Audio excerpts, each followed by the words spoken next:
Untuk mendukung tutorial komputer, kalian bisa mengklik subscribe, lalu selamat datang di tutorial komputer. Tutorial kali ini mengenai, di tahun 2023 ini, apakah kalian masih bisa mengupdate Windows 7 ke versi terbaru?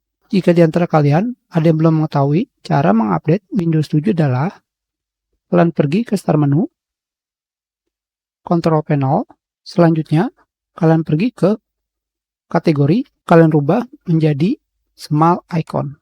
Selanjutnya, kalian pilih Windows Update. Sekarang, otomatis update belum diaktifkan. Kita aktifkan. Terdapat error, kita coba lagi. Tidak ada internet akses. Sekarang, kita restart komputer.